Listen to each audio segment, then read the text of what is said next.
Organismos internacionales están buscando mecanismos para apoyar a migrantes, en particular a los venezolanos que están siendo regresados desde el reciente acuerdo anunciado el 12 de octubre por los gobiernos de México y de Estados Unidos. Para hablar de este tema, de este desafío que es muy complejo, me acompaña la representante en México de la Organización Internacional para las Migraciones, que es una agencia de Naciones Unidas.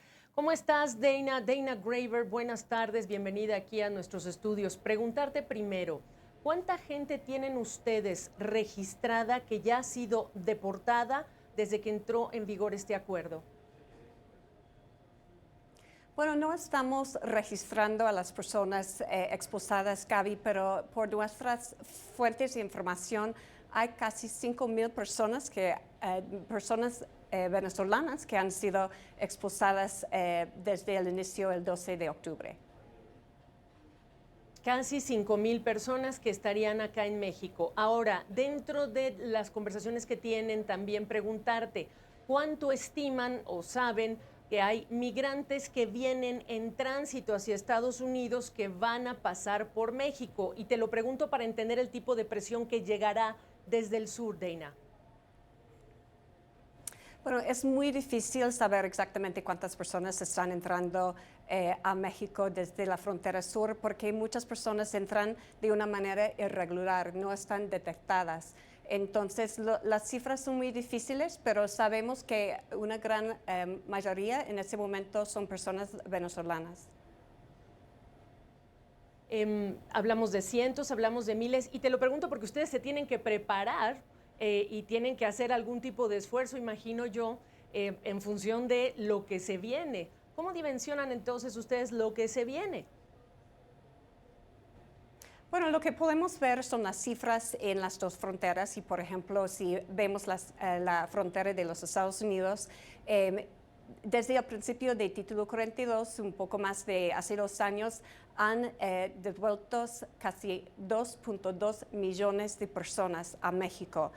También sabemos, por ejemplo, en septiembre, solamente de la población venezolana, casi 34,000 personas cruzaron a los Estados Unidos y fueron devueltas. Déjame te pregunto por el panorama en dos horizontes. Las próximas semanas, ya nos dijiste desde que entró en vigor casi 5,000 personas, lo que esperan las próximas semanas, y 2023 no es un año más fácil para las economías de la región. 2023 de hecho van a crecer mucho menos. ¿Qué esperan ustedes? ¿Cómo describes también ese 2023? Bueno, sabemos que los flujos migratorios van a continuar. Lo que sí estamos viendo es una disminución de las personas venezolanas que están cruzando. Por ejemplo, en Darien hay 80% menos que ha cruzado en las últimas semanas en comparación que antes de este anuncio.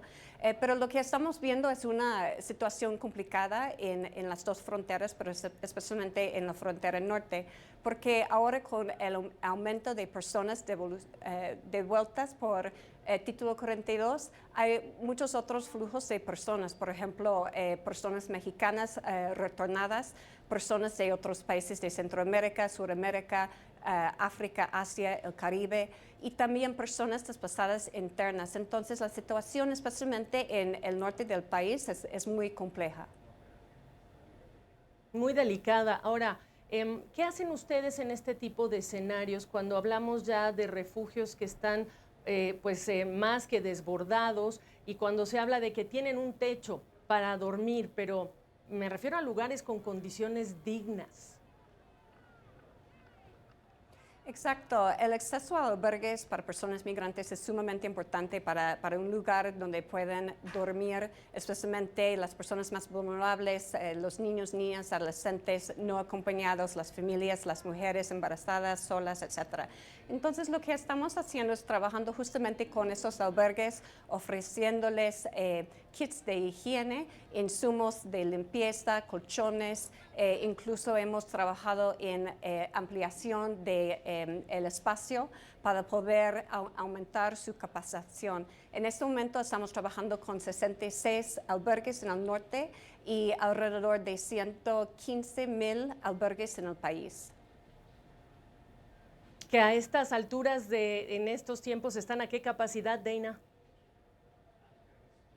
Bueno, depende mucho. Por ejemplo, en Baja California, el estado donde está Tijuana, la cifra que acabo de recibir es están de 130% de capacitación, o sea, mucho más del espacio que tienen y están aceptando a más personas que tienen espacio. Entonces, es muy complejo en el norte donde casi todos los albergues están sobresaturados.